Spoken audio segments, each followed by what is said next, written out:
berangkat dari Bandar Lampung karena weekend gitu ya. Mohon maaf ya sebelumnya. Jelek juga jalannya. Iya, rame ya. Saya diamanahkan oleh tante saya, Dr. Hermaina, untuk mengisi kajian fikih ya. Insya Allah fikih tentang bersuci ya, bersuci.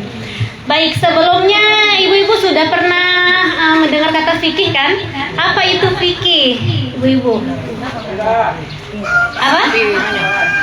Fikih adalah tata cara ya, hukum yang menjelaskan tentang tata cara beribadah ya, yang sumbernya itu berasal dari Al-Quran, berasal dari hadis, kemudian kesepakatan para ulama atau ijma dan qiyas gitu ya. Nah, rata-rata di beberapa kitab fikih yang pertama kali dibahas itu adalah bersuci ya, atau bahasa Arabnya adalah toharoh. Kenapa? Karena kita mulai beribadah itu harus dengan bersuci, dan itu merupakan syarat sahnya sebuah ibadah ya. Nah, ngomong-ngomong tentang bersuci, suci dan bersih itu sama atau beda, Bu, Pak? Beda. Jadi suci belum tentu bersih, bersih belum tentu suci, gitu. Contohnya kalau suci belum tentu bersih gimana? Misal ibu-ibu nih makan bakso, pada suka bakso nggak, Bu? Suka banget ya. Terus kita tuangin saus ya. Terus kita potong tuh baksonya pakai sendok, muncrat ya, baksonya ke kerudung, ke baju kita. Ada noda sausnya ya. Nah, itu suci nggak? Suci ya, tapi tidak bersih ya. Suci, saus suci ya. Kemudian kalau misalkan kena kopi atau teh itu suci ya, tapi tidak bersih. Nah, contoh bersih tapi tidak suci. Misalkan meja ini dijilat sama anjing. Nah, untuk mensucikannya itu kan harus dibasuh dengan air 7 kali, dan salah satunya adalah dengan tanah ya, dicampur dengan tanah. Kalau kita cuma bersihkan aja tanpa dicampur dengan tanah, sekali aja kita bersihkan pakai air, itu sudah suci atau belum? Tapi sudah bersih gitu ya. Jadi suci belum tentu bersih, bersih belum tentu suci.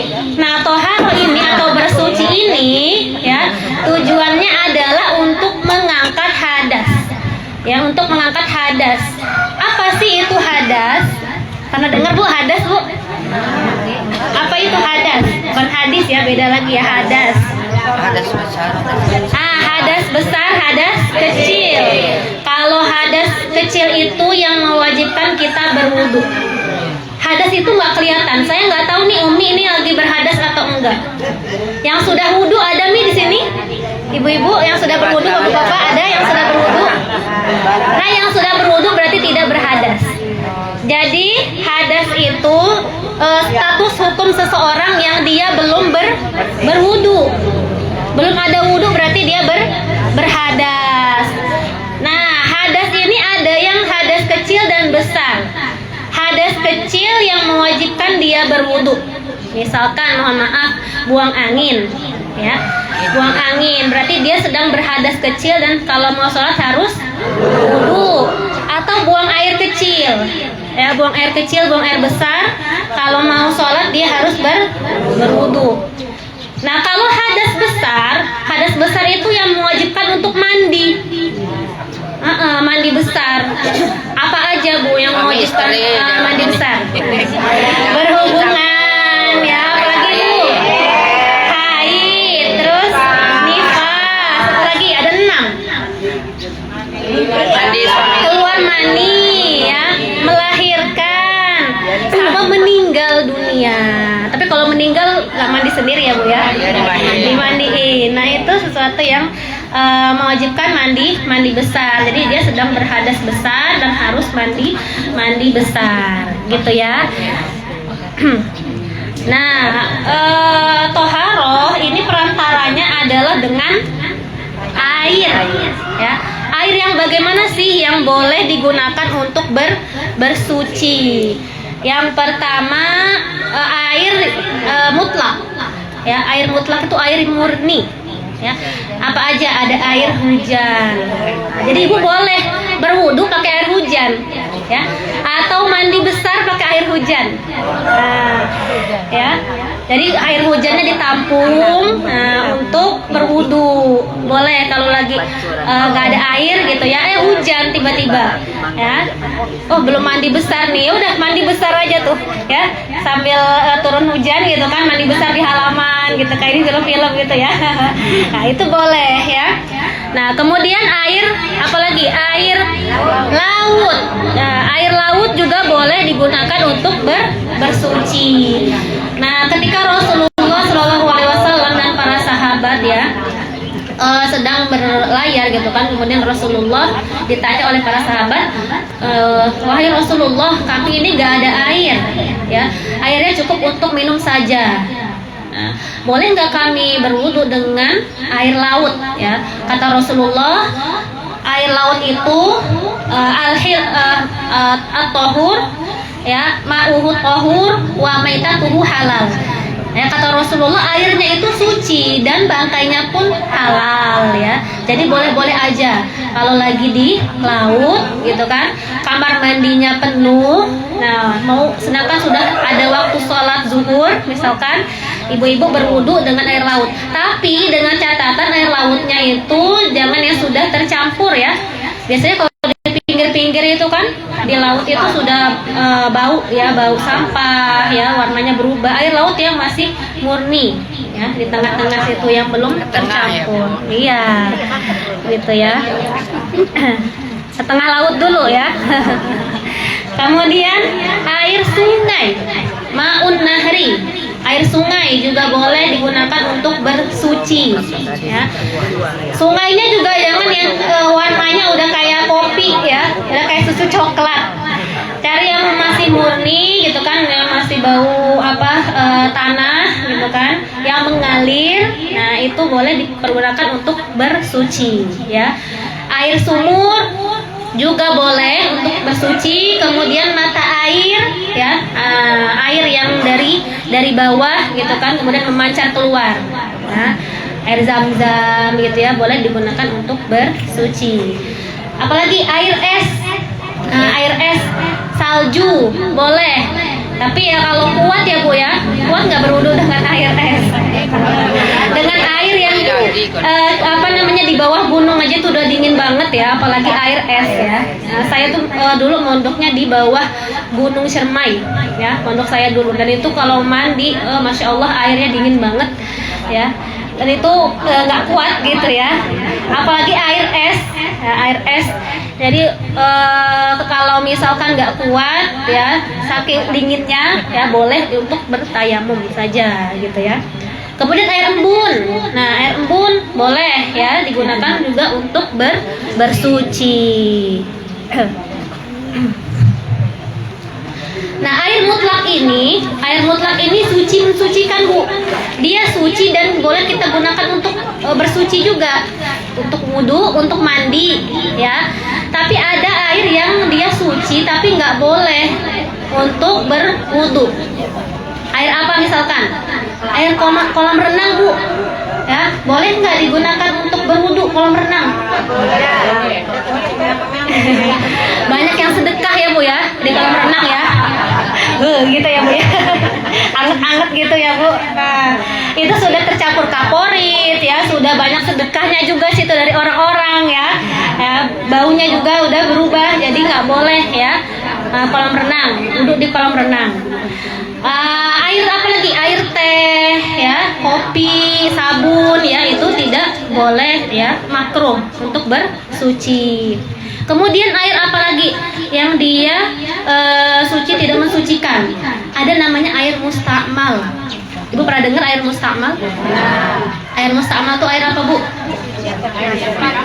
Air yang kita gunakan untuk bersuci ya, kemudian cipratannya itu masuk ke dalam wadah. Nah, tapi kalau jumlahnya sedikit dia nggak boleh digunakan ya. Kalau misalkan banyak ya, nah ini ada syaratnya. Kalau banyak boleh digunakan tidak boleh. Itu namanya air mustamal. Sama air yang panas di bawah sinar matahari, ya, wadahnya wadah logam. Namanya air musyammas. Ini masya Allah ibu-ibu udah pinter ya, udah pada pinter-pinter nih. Sudah pernah belajar ya bu ya sebelumnya ya. Masya Allah ya. Air musyammas, air yang di bawah sinar matahari dan itu panas ya. Kenapa? Takut rusak kulit ya. Nah, kemudian air najis ini yang tidak boleh digunakan sama sekali karena sudah berubah aromanya, warnanya. Nah, itu tidak bisa digunakan untuk bersuci ya. Nah, kemudian kita bahas dulu mengenai yang menyebabkan tadi yang menghilangkan hadas kecil adalah berwudu ya, berwudu. Nah, berwudu ini yang ibu-ibu tahu ada berapa anggota tubuh yang harus dibasuh. Jadi ada rukunnya, ada fardunya bu. Fardunya itu cuma 6 ya. Di dalam Al-Quran bunyinya ya ayyuhalladzina amanu idza qumtum ila sholat, apabila kalian ingin menegakkan sholat, faghsilu wujuhakum, maka basuhlah mukamu ya. Yang pertama niat dulu pastinya ya. Kemudian membasuh muka yang ada dalam Al-Quran. Kemudian kedua tangan sampai siku, mengusap kepala, kemudian kaki, membasuh kaki dan tertib. Jadi kalau ibu-ibu dalam kondisi darurat, boleh wudhunya minimalis. Boleh wudhunya tadi cuman memenuhi rukun aja tadi 6 ya. Muka, kemudian tangan, rambut ya, kepala, kemudian kaki ya. Misalkan ya lagi mudik gitu kan, buru-buru ya, ngantri kondisinya kan di kamar mandi, di belakang udah banyak antrian ya, darurat kan, jadi boleh dengan wudhu minimalis aja ya. Apalagi kalau misalkan sampai misalkan kumur-kumurnya berlebihan ya, atau dia sampai gosok-gosok, itu tuh sudah kasihan yang belakang ya bu ya, lama nunggu, jadi nggak apa-apa dengan wudhu yang minimalis. Nah, kita bahas dulu satu persatu ya. Niat itu utamanya di dalam hati ya. Jadi kalau misalkan dia nawaitu wudu'a ya, dia mengucapkannya dengan lafaznya ya, dengan lisannya, tapi di dalam hatinya dia nggak niat berwudu. Nah, maka nggak sampai wudunya. Jadi yang penting dalam hati. Ya Allah, saya niat berwudu ya untuk melaksanakan sholat subuh misalkan. Ya, walaupun nggak diucapkan tapi dalam hati, maka itu yang kuat. Karena an-niyah mahalluha fil qalb, karena niat itu tempatnya adalah di hati gitu ya. Nah, kemudian tadi membasuh muka ya. Membasuh muka, batasan muka itu sampai mana bu? Dari mana sampai mana? Kalau panjang namanya min mana bitisyari, dari tempat tumbuhnya rambut sampai asfaliz zakon, sampai dagu yang bawah. Ya bu ya. Jadi dari sini ke sini harus basah. Dan dari sini melebar ya, dari kuping ya, batas kuping ini. Nah, ya. Jadi kalau dagu ini ya bu ya, dagu ini bukan termasuk aurat ya. Jadi ada yang pakai kerudungnya begini gitu kan ya. Nah, ketika sholat ya, nanti ketika baca-bacaan sholat maju copot deh kerudungnya kan ya. Jadi sampai sini tulang dagu, asfaliz zakon namanya, dagu yang paling bawah ya. Nah, itu harus diusap semua. Bisa nggak kalau tanpa buka kerudung? Misalkan nih kondisi darurat ya, tempat duduknya umum gitu kan. Nah, bisa nggak kita berwudu tanpa buka kerudung? Ya, asalkan terpenuhi tadi dari tempat tumbuhnya rambut ya, kita usap sampai bawah sini. Bisa aja ya. Kemudian membasuh kedua tangan sampai pergelangan tangan ya, sampai siku ya, pergelangan tangan sampai siku ya. Lalu mengusap kepala. Nah, kepala ini ada yang mengatakan harus seluruh kepala ya, seluruhnya harus dibasahin ya. Tapi di mazhab Asy-Syafi'i itu sebagian aja sudah sah, Bu. Jadi tanpa buka kerudung, kita ambil air, tangan kita udah basah ya. Terus kita basahkan rambut kita. Itu sudah cukup ya, atau di sini. Nah, ya, sini tanpa buka kerudung, kita basuh, kita usap. Nah, itu sudah cukup. Bedanya di belakang basuh sama ya, atau di belakang gitu. boleh di belakang tuh ini, gitu ya. Kalau basuh itu kan sampai airnya banyak ya, Bu ya. Tapi kalau mengusap cukup dengan tangan kita tuh basah ya, itu bisa. Nah, kemudian apalagi tadi? Kaki. Ya, kaki itu harus dibasuh ya. Sampai mata kaki dan tertib. Jadi harus berurutan, nggak boleh acak-acakan. Ya, niat atau kaki dulu ya, dari belakang kaki, kemudian rambut ya, kemudian tangan sampai siku, kemudian muka ya. Mau coba wudhu versi terbaru. Ya, tidak sah itu ya. Nah, itu tadi fardu-fardunya. Kalau sunnahnya, Ibu kalau misalkan ada kumur-kumur ya, membersihkan hidung dan segala macamnya itu boleh ya, sempurna wudhunya. Jadi kalau sunnah itu kalau kita lakukan dapat pahala, kalau ketinggalkan nggak apa-apa ya. Kalau waktunya lagi longgar ya penuhi sunnah-sunnahnya dengan misalkan membaca basmalah ya, membaca basmalah ketika mau berwudu. Kalau lupa gimana? Kalau lupa boleh di tengah-tengah wudu, Bu, baca basmalahnya. Oh, tadi saya lupa nih dari awal nggak baca basmalah, boleh di tengah-tengah ya, saya baca basmalah di tengah-tengah berwudu ya. Nah, kemudian apalagi sunnahnya membasuh dua telapak tangan ya, membasuh dua telapak tangan. Bu, kalau bangun tidur ke kamar mandi langsung apa, Bu? Sikat gigi kah? Pipis kah? Wudu? Pipis, sikat gigi ya. Sunnahnya, Bu ya, sunnahnya kalau baru bangun tidur itu ke kamar mandi, tangan kita tuh dicuci dulu ya. Jangan langsung ambil gayung kemudian tangan kita akhirnya masuk ke dalam wadah. Karena di dalam hadis Rasulullah ya mengatakan bahwa kita nggak tahu harus cuci tangan dulu, karena kita nggak tahu nih tangan kita tuh ketika tidur megang apa. Khawatirnya megang najis ya. Jadi sebelum apapun itu, sebelum pipis kita cuci tangan dulu gitu ya. Nah, kemudian bersiwak itu sunnahnya Rasulullah ya. Kemudian berkumur-kumur ya, madmadoh wa istinsyaq. Madmadoh itu artinya berkumur-kumur. Kumur-kumurnya udah kumur-kumur biasa, Bu. Ada tuh saya pernah lihat kumur-kumur sampai gini gitu ya. Nah, kumur-kumurnya biasa aja ya, kemudian dibuang ya. Nah, boleh satu kumur-kumur ya, dan masukkan air ke hidung. Itu satu bagian ya boleh ya. Jadi langsung bukan kemudian menghirup air ke hidung lalu dibuang. Itu namanya istinsyaq ya. Jadi bersih tuh hidungnya ya dari kotoran-kotoran. Nah, itu sunnahnya. Ya, lalu membasuh seluruh kepala, mengusap dua telinga. Nah, ini juga boleh jadi satu. Ya, ada yang mengatakan harus dengan air baru gitu ya untuk mengusap telinga ya. Ada juga boleh jadi satu nih, kepala kemudian langsung ke telinga. Begitu ya. Dan kalau bapak-bapak ada janggutnya tebal di sela-sela Pak ya, itu merupakan sunnahnya ya. Di sela-sela janggutnya ya biar bersih. Lalu tangan kita juga di sela-sela digosok-gosok. Kemudian mendahulukan kanan dari yang kiri. Lalu mualat itu apa? Bukan pakai K ya, Bu. Mualat. Nanti kalau pakai K jadinya mualat. Mualat itu artinya apa? Nggak boleh ada jeda.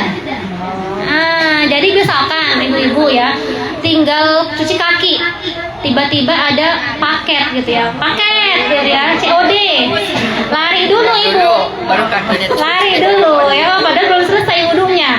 Nah, kalau udah kering tuh Bu ya, kalau udah kering itu wasudu lagi, ulang dari awal.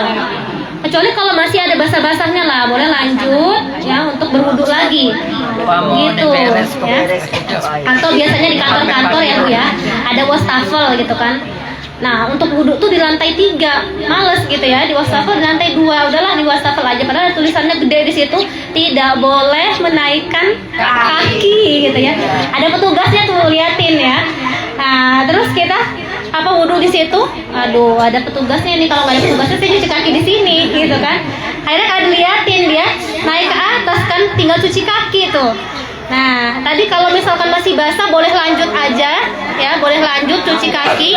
Atau kalau misalkan sudah sudah kering, maka mulai dari awal lagi. Jadi itu namanya mualah ya, mualat berkesinambungan gitu ya. Itu tadi membahas tentang wudhu ya. Jadi boleh berwudhu dengan yang fardunya saja kalau misalkan kondisinya darurat ya. Nah setelah itu apa lagi? Kita sudah berwudhu, kemudian tadi menghilangkan hadas kecil ya, menghilangkan hadas kecil. Sekarang menghilangkan hadas besar, yaitu mandi besar atau mandi junub ya. Nah mandi besar ini rukunnya itu cuma 2. Pasti yang pertama adalah niat, yang kedua itu membasuh seluruh anggota tubuh, pastikan semuanya kena air. Jadi kalau misalkan ada yang baru dia honeymoon ya, baru pertama kali gitu kan, pengantin baru. Nah, dia liburannya tuh di kapal gitu kan. Terus pagi-paginya dia mau mandi ya. Mau mandi sambil snorkeling gitu, sambil menyelam. Boleh tuh dia niatkan nawaitu ghuslal janabah, saya niat mandi janabah, kemudian dia nyebur. Nah, nyebur pakai air laut ya. Boleh ya, boleh sekali karena kan dia langsung membasuh seluruh anggota tubuhnya ya, kena semua tuh dengan menyebur ke laut ya. Atau tadi kayak mandi di air hujan gitu ya. Jadi cuma 2, niat kemudian membasuh seluruh tubuh. Nah sebenarnya ini sunah-sunahnya ada 2 versi Bu. Ada versi dari Aisyah dan Maimunah ya. Dari Aisyah itu siapa Bu? Istri Nabi. Maimunah siapa? Istri Nabi juga ya. Jadi hadis-hadis yang berkaitan dengan mandinya Rasulullah itu diriwayatkan oleh istrinya Nabi. Kenapa? Ya karena istrinya yang ngelihat ya gitu. Jadi ada 2 versi nih. Hadis Aisyah mengatakan bahwa awalnya itu cuci tangan dulu sebelum mandi ya, cuci tangan. Kemudian berwudu seperti biasa dan sampai selesai ya, sampai kaki. Baru dia membersihkan seluruh tubuhnya. Nah, kalau yang versinya Maimunah itu kakinya di akhir Bu. Ya, jadi kita berwudu dulu, kemudian sampai membasuh kepala aja, mengusap kepala ya. Dia mandi, kasih sabun ya. Kemudian baru kakinya di akhir. Itu versi Maimunah. Nah, Ibu biasanya versi siapa? Oh, versi Aisyah. Atau versi saya sendiri. Ya, versi Aisyah berarti wudu dulu ya. Nah, kalau sudah wudu Bu, ya sudah wudu, megang kemaluan lagi. Nah, megang kemaluan lagi enggak? Enggak megang lagi ya. Kalau megang berarti wudu lagi ya, wudu lagi gitu ya. Nah, nanti sebab-sebabnya tadi apa sebab-sebabnya untuk mandi besar? Ada nifas ya, melahirkan, kemudian keluar mandi. Nah, kalau ada kasus begini Bu, ibu-ibu dia sebelum dia tuh sudah hamil besar, misalkan hamil besar usianya 38 week gitu ya, 39 sudah waktunya melahirkan, kemudian malam harinya berhubungan. Kan bisa kalau berhubungan jadi cepat kontraksi ya. Dia kontraksi tuh. Nah, kemudian melahirkan ya. Lalu kan setelah melahirkan ada darah nifas. Terus mandinya gimana tadi setelah junub ya, keluar setelah berhubungan belum mandi, lalu kemudian melahirkan, lalu kemudian nifas. Nah, mandinya berapa kali? Mandinya berapa kali? Satu kali aja ya, untuk tadi hadas besar tadi ya. Ya, karena berhubungan, kemudian apalagi karena melahirkan ya, karena nifas.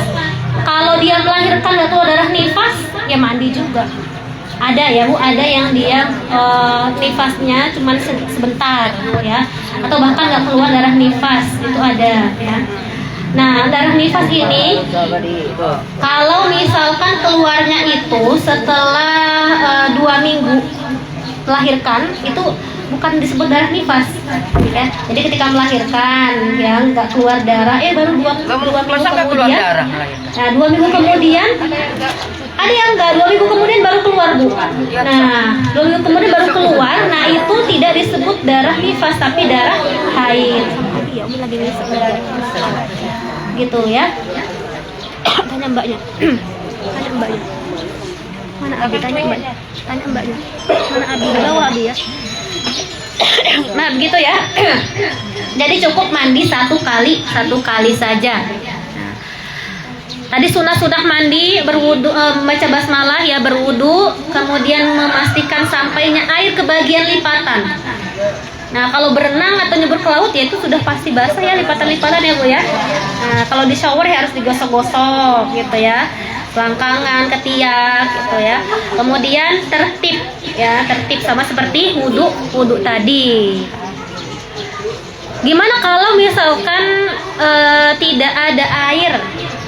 Tidak ada air untuk berwudu dan juga untuk mandi besar. Nah, ada yang namanya tayamum. Tayamum itu sebagai pengganti saja, ya. Pengganti kalau kita mau sholat nggak ada air, maka kita bertayamum. Tayamum itu artinya apa?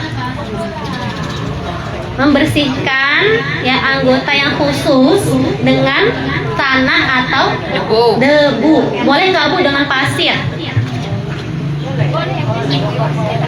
Dengan tanah ya, lebih utama dengan tanah atau debu nih Bu. Misalkan di kursi ada debu, nah kan nggak kelihatan ya, tapi kan kita bisa rasain. Nah, itu boleh ya bertayamum. Kalau pasir ya, pasir tidak boleh. Nah, tanah dan atau debu gitu ya.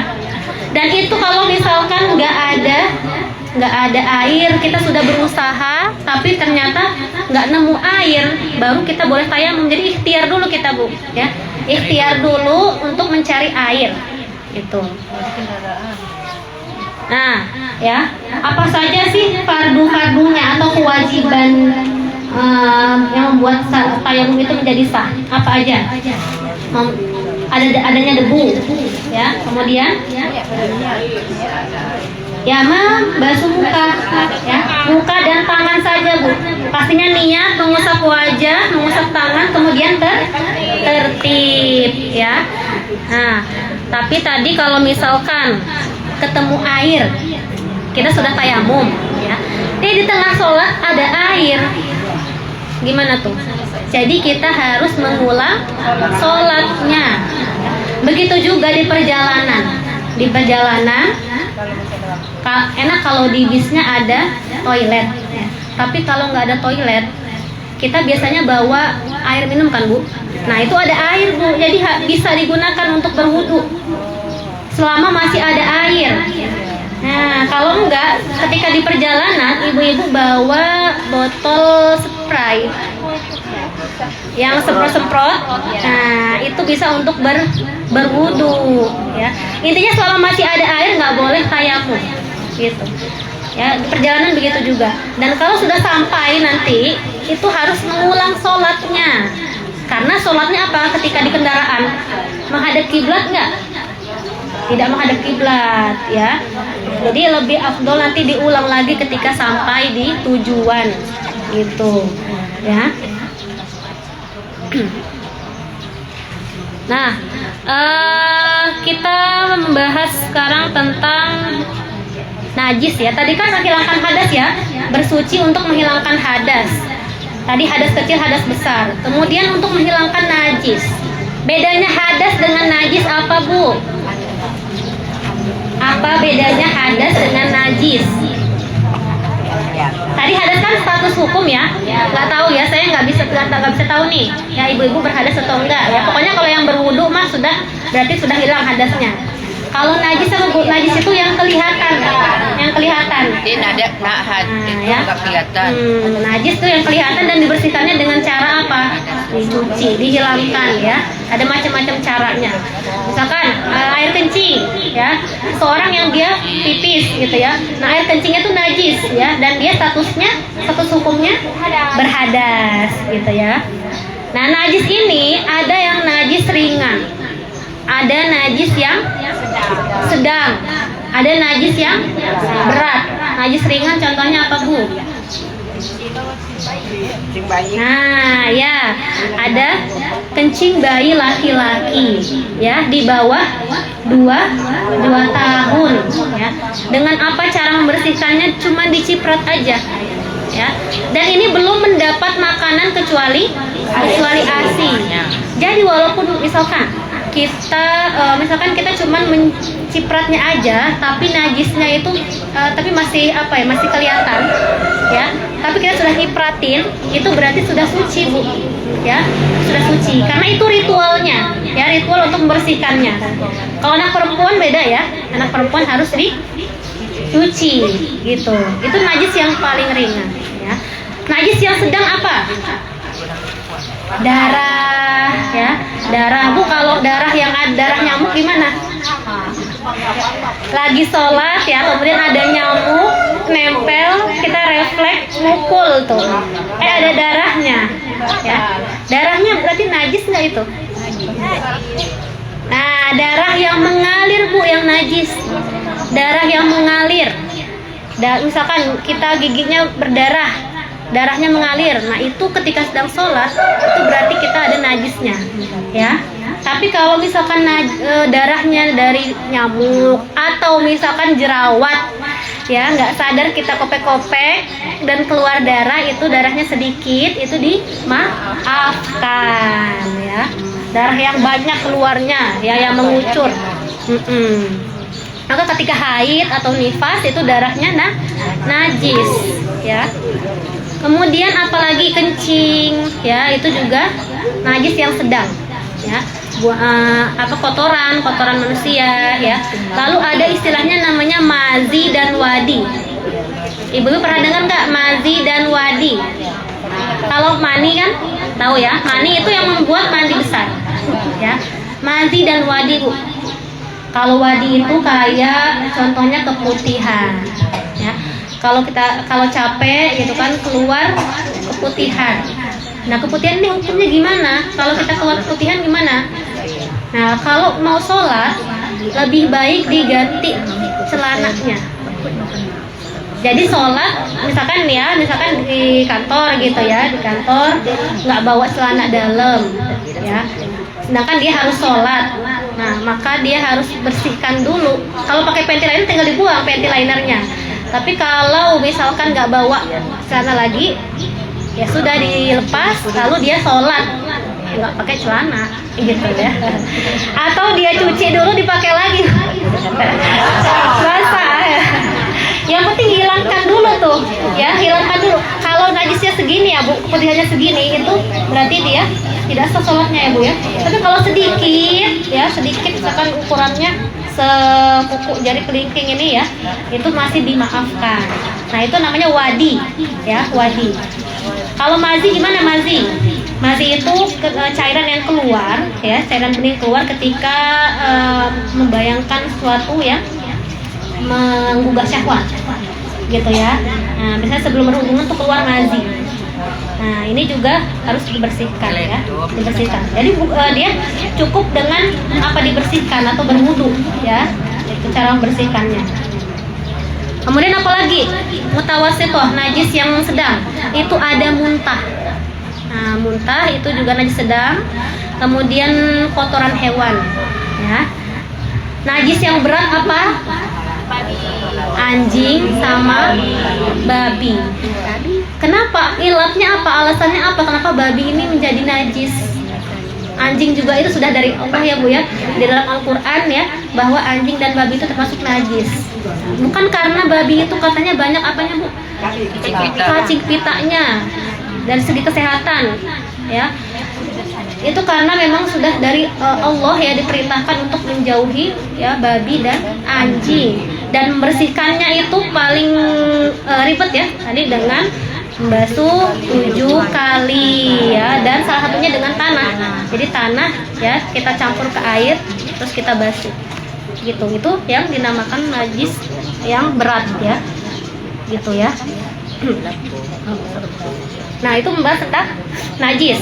Kemudian ada lagi istilah namanya istinja. Jadi bahasan toharoh ini ya Bu, luas sekali ya, luas sekali. Nah, jadi nggak cukup satu pertemuan, ini saya singkat-singkat ya. Nanti mungkin pertanyaan dari ibu-ibu saja ya, kalau ada yang belum paham gitu ya. Nah, kemudian kita ke bahasan istinja. Apa itu istinja Bu? Istinja ya, cebok ya, cebok. Hukumnya apa istinja? Wajib ya, wajib. Nggak mesti dengan air ya. Waktu zaman Rasulullah ada yang dengan batu. Nah, ada Bu pernah istinja dengan batu nggak? Air lah ya. Nggak kebayangin kalau dengan batu gimana ya? Tapi bisa juga dengan batu ya. Boleh dengan batu kemudian air. Batu dulu kemudian air. Atau dengan air saja juga boleh ya. Nah, batu pun ada syaratnya Bu, nggak boleh batu yang ya, nggak boleh batu yang tajam, dia harus padat ya, kemudian keset, batunya harus keset ya, nanti melukai jadinya ya Bu ya. Iya. Belum kopinya sedikit kebun Nah, istinja ini ada adabnya ya. Ada adabnya. Apa saja adab-adab istinja? Nggak boleh menghadap atau membelakangi kiblat. Maka kalau punya rumah, kamar mandinya dibuat jangan menghadap atau membelakangi kiblat. Gimana ya kalau sudah terlanjur? Ya sudah, kan karena nggak tahu ya. Tapi kalau misalkan ini belum terlanjur ya, usahakan tidak menghadap atau membelakangi kiblat kamar mandinya, gitu ya. Dan nggak boleh ngobrol, ya. Kamar mandinya sebelahan gitu kan, udah ya. Nanya-nanya ke temennya gitu, berbicara, nggak boleh berbicara ya. Dan nggak boleh apa Bu, membawa Al-Quran atau yang semisalnya di tasnya, misalnya ada Al-Quran atau ada buku ngaji, buku ikro, ya tinggalkan dulu di luar, baru kita masuk ke kamar mandi ya. Dan nggak boleh juga BAK atau BAB di tempat yang makruh. Di mana tempat yang tidak boleh? Tidak boleh kita buang hajat di situ. Air yang menggenang, ya, air yang menggenang. Misalkan air ini ya, kalau misalkan kondisi banjir gitu ya. Kolam renang, gitu ya. Tapi kolam renang itu nggak bisa kita kasih tahu orang ya, jangan gitu sih. Kitanya sendiri yang jaga ya Bu ya. Gitu. Lubang di tanah Bu. Takutnya itu lubangnya tempat tinggalnya hewan ya, nggak boleh ya. Lubang di tanah, kemudian di bawah pohon, atau di jalan umum ya.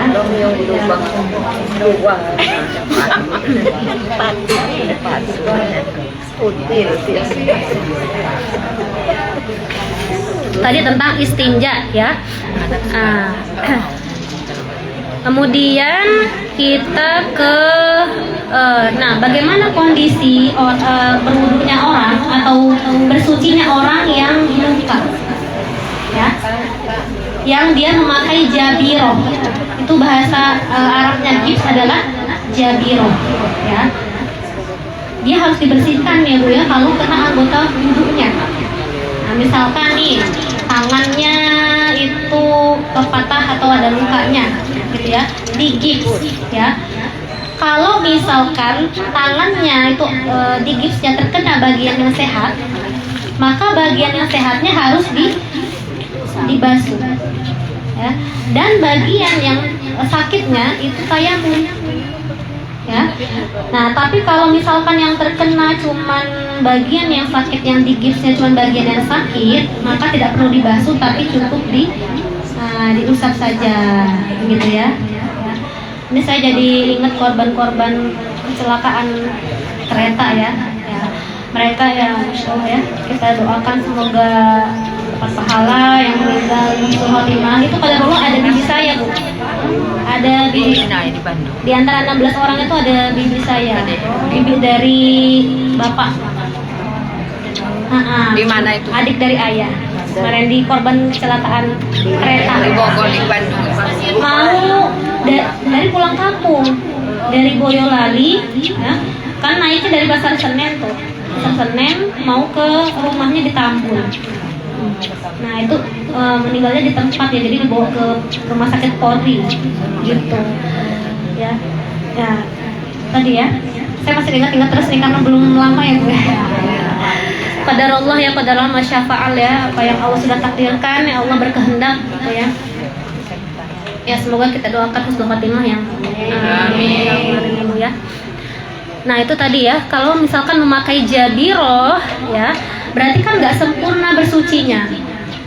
Nah kalau bisa sebelum pakai gips itu dia sudah bersuci terlebih dahulu. Tapi kalau misalkan nggak memungkinkan ya, maka tadi dengan cara diusap saja ya, diusap saja.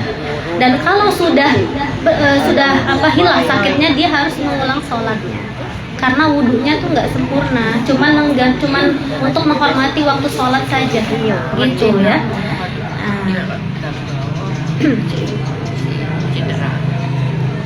Kemudian kita bahas mengenai darah yang keluar dari farji wanita. Ibu-ibu di sini masih ada yang mengalami haid? Ada. Masih muda-muda. Haid. Masih muda itu. Nah, haid nifas melahirkan ya. Bu, tapi kalau di dalam mazhab Syafi'i ya, tidak ada batasan haid. Jadi mau umur berapapun, misalkan usia menopause nih ya. Tapi kalau masih keluar darah, terus darahnya keluar selama 24 jam, memenuhi syarat darah haid, maka dia haid.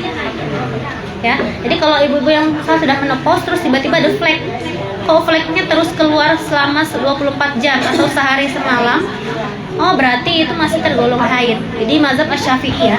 Bahkan orang hamil pun kalau keluar flek selama 24 jam itu dikatakan haid. Padahal kalau secara medisnya nggak mungkin ya orang hamil tuh haid.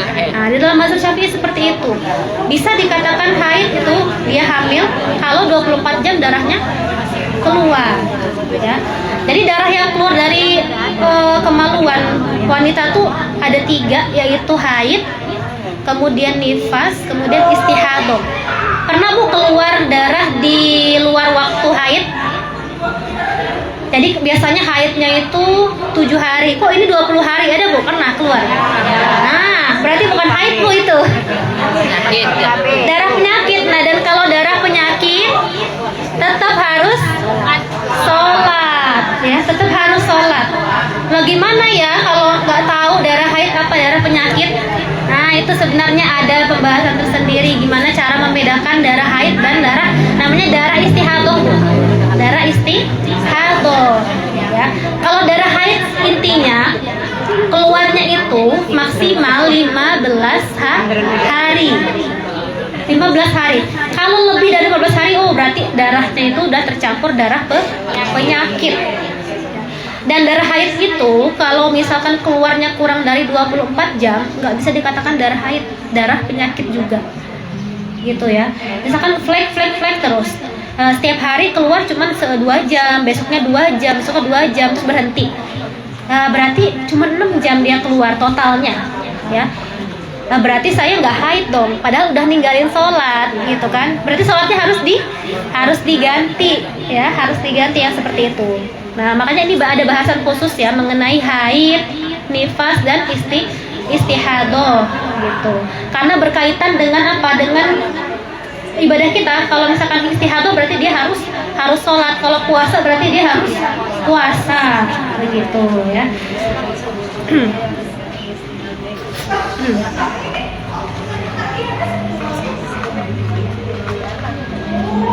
Nah, kemudian apa saja sih yang diharamkan ketika kita berhadas kecil? Ketika berhadas kecil apa saja yang diharamkan? Sholat, ya, nggak boleh sholat sebelum kita berwudu, ya. Tawaf Bu, tawaf di dekat Ka'bah. Ya, tawaf di pasar mah nggak apa-apa Bu ya.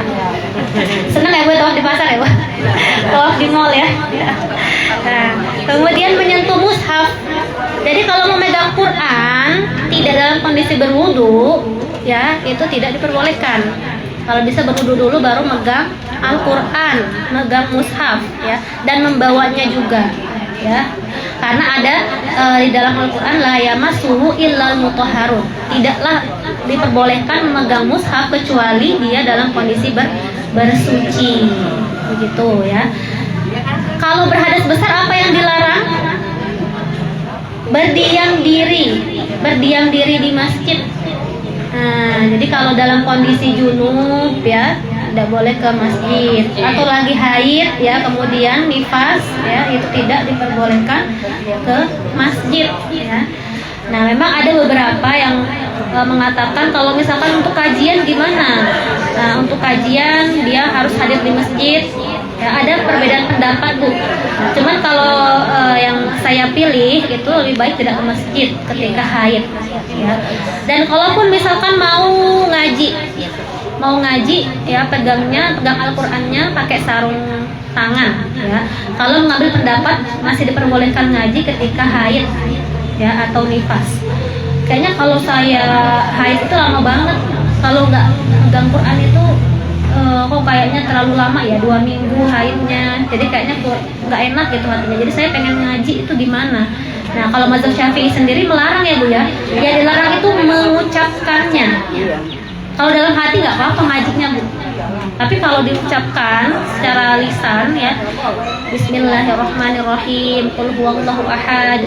Nah, itu yang nggak boleh. Tapi kalau dalam hati itu boleh. Ya. Nah, tapi ada yang perbolehkan misalkan dia punya hafalannya banyak dan harus murojaah. Nah, itu dikasih keringanan, bolehlah gitu ya untuk murojaah, untuk mengulang hafalannya. Ya. Jadi diniatkannya juga dengan berzikir aja Bu. Ya, jangan tilawah. Niatnya untuk berzikir ya. Dan kalau misalkan kondisi haid nifas juga jangan tinggalkan berzikir pagi dan sore gitu ya. Dari berhadas besar yang baca Al-Quran, kemudian ketika haid ya, haid itu tidak boleh berpuasa, kemudian nggak boleh ditalak. Apa itu talak Bu? Cerai. Jadi kondisi ketika seorang wanita lagi haid nggak boleh ditalak, nggak boleh dicerai ya. Kenapa alasannya? Nanti lama masa iddahnya Bu, masa menunggunya itu lama ya, kan masa menunggu itu kan 3 kali suci ya. Kalau misalkan ketika ditalaknya pas suci ya, berarti dihitungnya dari saat itu, bulan itu ya. Tapi kalau misalkan ketika haid mulainya dari bulan depan, jadi lebih lama ya, lebih lama waktunya ya. Dan juga ketika wanita haid ya dilarang untuk bercumbu ya di antara pusar dan kemaluan. Ya, berhubungan di antara pusat dan kemaluan, tapi kalau untuk bernikmat-nikmat di selainnya boleh gitu ya. Nah, ini yang dilarang ketika wanita haid, karena pada zaman dulu ya orang Yahudi dan Nasrani itu mereka memperlakukan wanita haid dengan berlebihan dan meremehkan.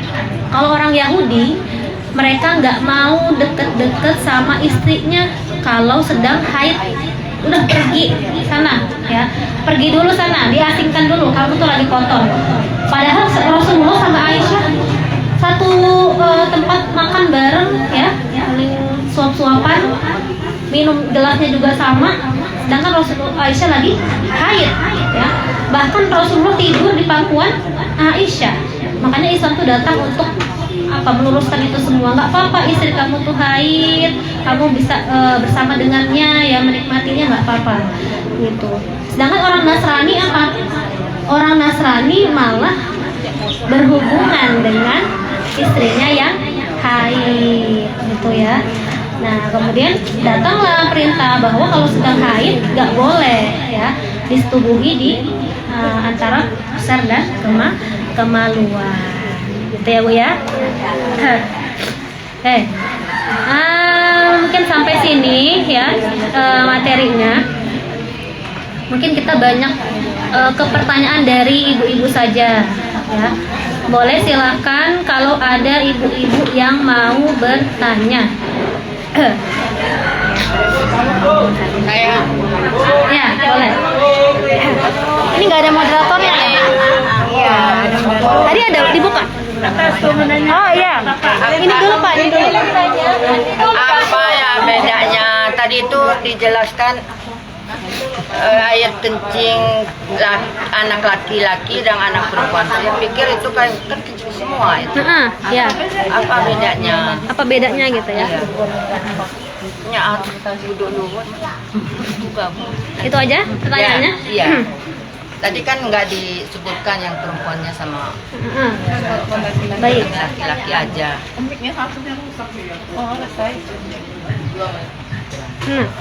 Perbedaannya apa? Kalau air kencing anak laki-laki, ya kenapa cuma dipercikan saja, ya?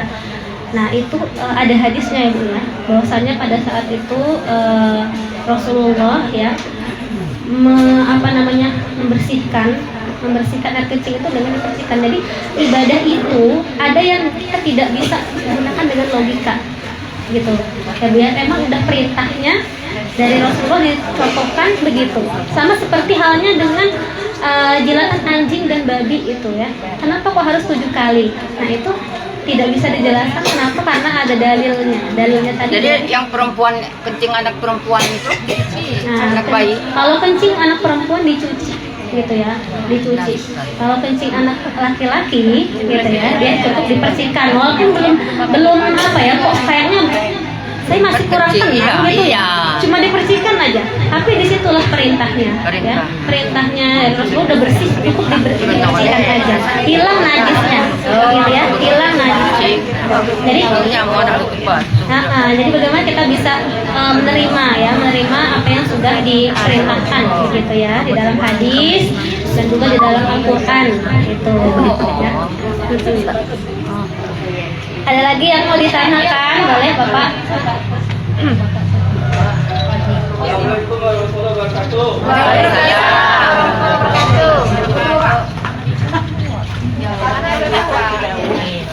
Satunya mana sih? Ada dua. Usah. Ulangi. Assalamualaikum warahmatullahi wabarakatuh. Waalaikumsalam warahmatullahi wabarakatuh. Terima kasih kepada Ustazah yang telah memberikan waktu pada saya. Dalam hal ini saya akan menanyakan tentang, namun sebelumnya saya mengulang apa yang dibacakan oleh Ustazah tadi. A'udzubillahi minasyaitonirrajim. Bismillahirrahmanirrahim. Ya ayyuhalladzina amanu, hai orang-orang yang beriman. Ayat ini turunnya di Madinah. Karena cirinya ya ayyuhalladzina amanu, hai orang-orang yang beriman. Kalau dia di Mekah, ya ayyuhan nas, hai manusia. Karena pada waktu itu di Mekah belum seluruhnya beriman. Nah kemudian mengenai hal-hal yang akan saya tanyakan dari ayat itu, ya ayyuhalladzina amanu idza kuntum ilas shalah, apabila kamu ingin mengerjakan sholat, fagsilu, maka basuhlah wujuhakum, mukamu, wa aydiyakum ilal marafiq, kemudian tanganmu hingga ke situmu, wa arjulakum, fagsilu wujuhakum wa aydiyakum ilal marafiq, famsahu bi ru'usikum, basuhlah kepalamu, wa arjulakum ilal ka'bayn, dan kedua kakimu sampai mata kakinya. Ya, yang akan saya tanyakan di sini, di situ ada kata-kata, tidak ada lagi pengulangan arsilu, yakum, arsilu, wamsau, nggak ada lagi di situ. Arsilu, wujuhakum, artinya arsilu semuanya di situ sudah ada, suruh dibasuh semua, walaupun tidak diulang kata arsilu di situ. Nah kemudian yang akan saya tanyakan di situ, tadi Ustazah sempat menyebutkan ada istilah wudhu minimalis.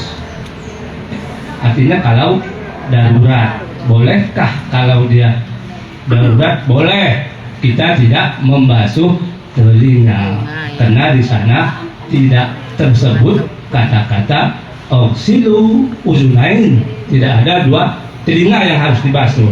Nah, jadi permasalahannya kalau tidak darurat kita tidak membasuh dua telinga, kira-kira, karena ini bicara masalah hukum sah atau tidak wudu yang kita laksanakan itu. Terima kasih. Assalamualaikum warahmatullahi wabarakatuh. Waalaikumsalam warahmatullahi wabarakatuh.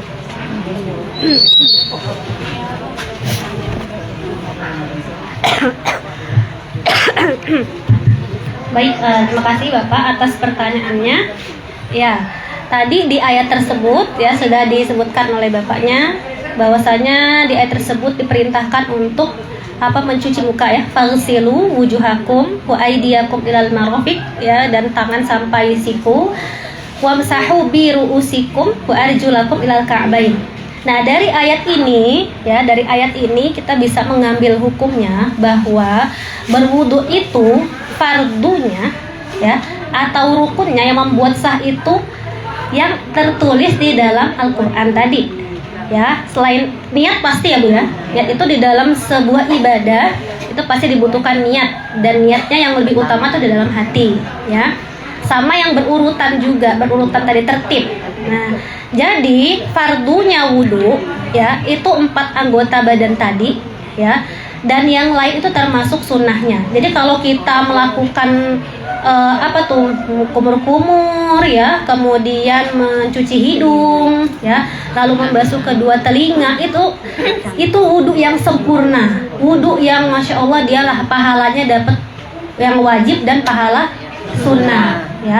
Adapun kalau misalkan tadi nggak mencuci telinga ya, maka tetap sah ya, wudunya tetap sah, cuman pahalanya kurang gitu ya, pahalanya kurang, nggak dapat pahala sunnah, dapat pahala yang wajib. Jadi dalam sebuah ibadah tuh ada syarat sah ya, ada rukun dan syarat ya Bu ya.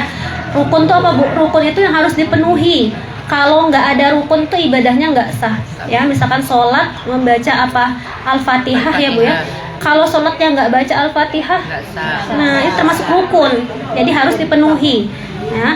Dan juga ada syarat sah. Nah, syarat itu apa? Syarat itu yang harus dipenuhi sebelum ibadah itu berlangsung. Sebelum sholat harus apa? Syaratnya berwudu. Ya, di luar sholat. Jadi kalau syarat itu di luar ibadah, kalau rukun itu di dalam ibadah. Jadi tadi gitu ya Pak ya. Jadi untuk membasuh telinga karena itu merupakan sunnah ya. Kalau misalkan tidak membasuh telinga itu maka sah saja wudunya, tapi tidak mendapatkan pahala sunnah begitu ya. Baik, itu Pak ya. Ada lagi yang mau bertanya? Ada lagi yang bertanya, ibu-ibu? Ya, silahkan Bu. Assalamualaikum warahmatullahi wabarakatuh. Waalaikumsalam warahmatullahi wabarakatuh. Ibu hamil yang akan melahirkan, yang katanya tadi biar cepat untuk melahirkan dan kebenaran dia bersetubuh dengan suaminya, kemudian saat itu melahirkan. Nah, dalam melahirkan itu kan kita setelah itu mandi. Mandi itu niatnya apa? Niat yang melahirkan apa niat yang bersetubuh? Itu yang ditanyakan. Oh ya. Niatnya apa ya? Niatnya apa ya? Ya. Nah, iya tadi kan 3 kali ya Bu ya. Dia junubnya ya, sebabnya ya karena bersetubuh, melahirkan, kemudian nifas. Setelah nifas baru dia boleh mandi. Niatnya apa? Niatnya mandi besar aja. Ya Allah, aku berniat mandi besar untuk menghilangkan hadas yang ada pada diriku. Bu, kalau nggak hafal bahasa Arabnya nggak apa-apa, di hati aja.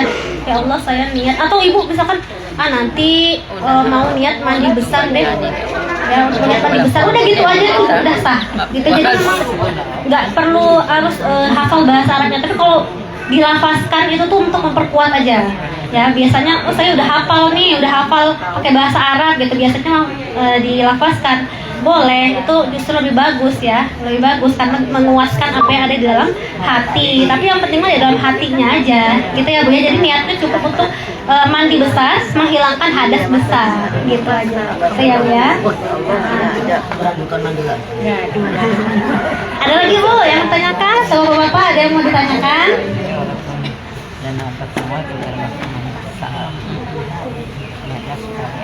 Ini ada prize nggak? Nanti besok ada prize kali ya. Jadi nanti saya yang bertanya yang bisa dapat door prize.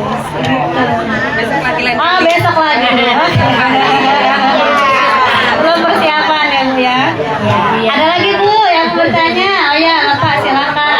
Tapi nggak suaranya Pak. Bapak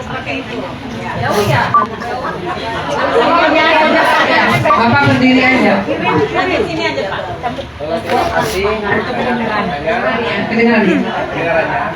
Beneran kena.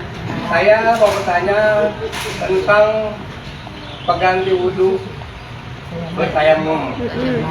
Bertayamum itu, cara bertayamum yang baik itu bagaimana dan kapan saja bagus bertayamum? Terima kasih. Oh ya. Tentang tayamum. Baik, tadi tayamum ya, cara tayamum. Ada berapa anggota tubuh yang diharuskan? Dua. Oke, caranya adalah saya praktekkan wajah dan tangan. Wajah dan tangan, caranya gimana? Ya, ini misalkan ada debunya, ya kita tepuk sekali, ya. Kemudian kita usapkan ke wajah kita. Tadi bagiannya dari sini sampai sini, tempat tumbuhnya rambut harus kena, ya. Sama kalau yang melebar sampai batas telinga sini, ya. Nah, itu cukup sekali nggak apa-apa Pak, cukup sekali aja ya. Kemudian kita ambil lagi debunya, ya. Kita mulai dari sini tangan kanan ya, begini, ya. Kemudian kita balik, ya. Lalu kita tepuk lagi, gantian tangan kiri. Kemudian udah selesai. Ya, cukup seperti itu aja, ya. Dan kapan waktunya, ya? Kapan waktunya kalau sakit, misalkan ya sakit nggak bisa kena air, ya. Kalau kena air tambah bahaya nanti, tambah sakit gitu kan. Boleh bertayamum, ya. Kemudian ketika perjalanan. Tapi benar-benar nggak ada air Bu, benar-benar nggak ada air. Di bis itu nggak ada sama sekali orang punya air, sedangkan dia harus sholat, ya. Udah azan, ya. Dia menghormati waktu sholat, ya harus sholat. Tinggal nanti diulang sholatnya ketika sudah sampai. Tapi kalau masih ada yang punya air, ya minta dulu gitu ya. Kan untuk berwudu tadi, ya cukup yang fardunya aja gitu. Cukup untuk yang tadi berniat, kemudian mukanya dibasahin, ya nggak mesti diguyur gitu ya Bu ya. Pokoknya basah, ya dibasuh sampai basah mukanya, kemudian tangan sampai siku begitu ya. Kemudian rambut cuma sedikit aja, lalu kaki udah gitu. Jadi cuman butuh air sedikit gitu ya. Nah, kalau kondisinya tadi nggak ada air, ya sudah nyari air nggak ada, nggak nemu, nah baru dia boleh bertayamum.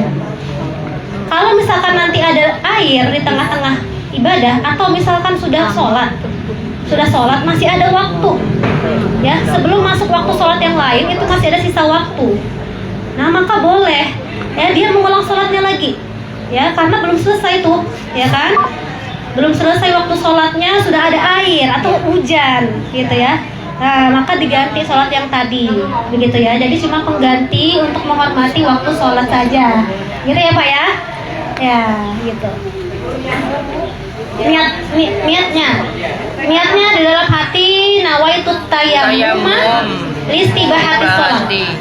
Dalam bahasa Arabnya, aku berniat tayamum. Tadi kan nawaitu tayamum listibahati sholat, untuk memperbolehkan sholat. Makanya niat tayamum itu listibahati sholat, artinya untuk membolehkan sholat.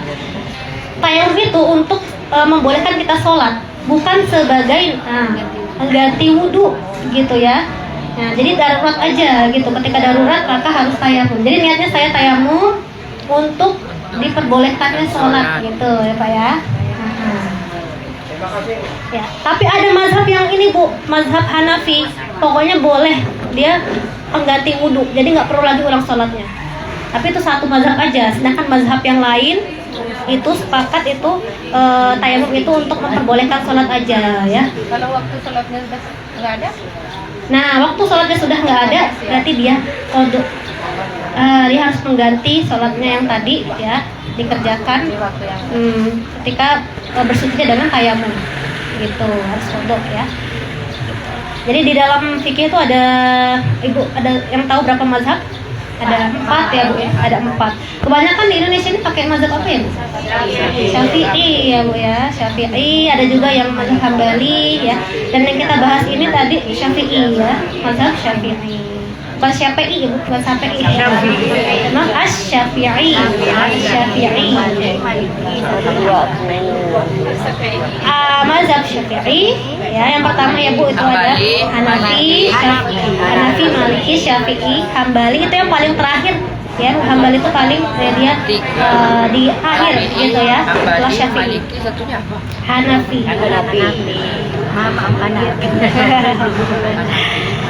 Ada lagi yang mau bertanya? Kenapa?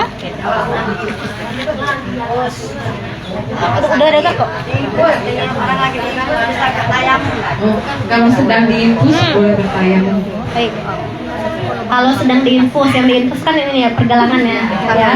Nah, pergelangan sini. Ada air apa enggak? Banyak ya kan? Banyak. Masih banyak. Kira-kira Bu, ya. Kan tadi yang diinfus di sini, ya kan? Kita pakai wudhunya tadi yang fardunya aja. Muka, tangan sampai siku. Nggak usah dibanjur Bu. Ya. Nah, diusap aja sampai siku gitu ya. Kalau masih ada air ya kita usahakan pakai air begitu. Pelan-pelan aja kan. Nah, itu kan nggak membuat sakit kan? Ketika diinfus itu diusap nggak kan ya? Enggak. Iya, asal jangan disiram gitu ya. Dibasahin sedikit. Pakai itu kiss spray itu, botol kiss spray itu ya Bu ya. Semprot gitu. Itu udah cukup kok membasahi gitu ya. Nah, gitu ya Bu ya, nggak apa-apa. Jadi pakai air ya. Tapi jangan dibanjur. Yang penting basah. Ya. Gimana kalau ini terbungkus karena luka? Kita kan nggak bisa kena air. Jadi gimana caranya? Nah, baik. Jari ya Bu ya, jari ya, karena luka gitu kan nggak boleh kena air. Terbungkus dan itu semuanya bagian yang sakit, bukan bagian yang sehat yang dibungkus ya. Nah, berarti itu cuma cukup diusap aja. Ya, diusap ya. Jadi bagian kita pakai wudhunya yang kan kalau pertama itu pergelangan tangan, ya kan? Nah, tapi itu sunnah kan Bu ya. Jadi kita ambil yang fardunya aja ya. Mencuci tangan dari pergelangan sampai siku kan? Siku. Jadi caranya kita basuh pakai air yang nggak dibanjur ya. Pakai kiss spray gitu misalkan ya, kayak kiss spray. Nah, bagian yang ininya diusap, ya. Yang pertama pakai kiss spray nih ya, pakai kiss spray ya, atau kita basahkan tangan kita, gitu kan? Nih sampai siku, ya. Kemudian ininya diusap, ya, diusap aja, ya, gitu. Cukup dengan begitu, ya. Ya, tidak perlu. Intinya bas. Ya, yang bagian yang di gips atau di jabiroh tadi, ya, itu diusap saja, gitu. Ya. Mungkin nggak kalau dibuka dan dipakai air? Kalau bisa memungkinkan, dibuka. Bonyok. Kalau belum bisa dibuka gimana ini? diusap tadi, diusap. Tapi kalau misalkan mungkin yang dibuka ya Bu, itu lebih afdol ya Bu dibuka, gitu kan? Kalau kena air nggak sakit, jadi pelan-pelan bisa dikasih air, gitu ya. Tapi kalau nggak mungkin kan, nanti malah tambah parah. Ya di atas itunya aja, jabirohnya aja tadi, ya, di atas kapasnya, gitu ya, perbannya, gitu, ya. Kalau tayamum, kita punya tayamum untuk membaca Al-Quran boleh nggak? Tayamum, oke. Untuk tayamum itu tadi pengganti ya tayamum ya untuk membolehkan sholat gitu kan. Terus kita mau tadi baca Al-Quran ya, maka diperbolehkan ya untuk tayamum ya kalau memang tidak ada air gitu ya. Walaupun ada air, nggak ada bintang, kon males, kurang sehat badannya. Kurang sehat kalau misalkan kena air jadi nanti bahaya gitu ya, tambah sakit ya. Boleh Bu, tapi nanti sholatnya diulang lagi ya, sholatnya diulang lagi. Kalau sudah sehat nanti sholat dengan berwudu gitu ya, boleh saja. Tapi kan kalau misalkan nggak enak badan kan cuma sebentar ya Bu ya, ininya kena air habis itu udah gitu kan. Jadi kalau memang luka-luka ya nggak boleh kena air. Kalau misalkan meriang gitu kena air cuma sebentar, setelah itu sudah kan dibawa tidur udah enak kan gitu ya Bu ya. Jadi selama masih bisa pakai air Iya, karena wajib Kadang ini kan ya, Iya. kita udah sholat nih, pengen ngaji kan, baca Al-Quran, harus bolak-balik ke air dingin. Terus saya mau, boleh? kan belum batal Bu. Udah Udah batal. batal. Udah batal. Otot Ya, tayamum aja maksudnya. usahakanlah untuk berwudu dulu. Ya. Usahakan Sama aja tadi karena ada air posisi. Iya, karena posisinya ada air. Kecuali di padang pasir. Dan malas dingin, lagi. Udah, banget 3 kali lagi. Pernah. Dapat lagi Jadi udah beres sholat pengen baca Al-Quran kan kok batal lagi. Kalau udah tua ini sering kentut. Nah, Iya. iya. Jadi baca. Nah untuk tayamum itu kan kalau wudhu boleh berkali-kali ya untuk sholat ya. Kalau tayamum itu untuk sholat sunnah boleh, tapi untuk sholat fardu ya itu diulang lagi gitu. Misalkan sholat zuhur nih tayamum, datang sholat asar ya dia harus tayamum lagi. Kecuali untuk sholat sunnah boleh berkali-kali, pakai 1 kali tayamum gitu ya Bu ya.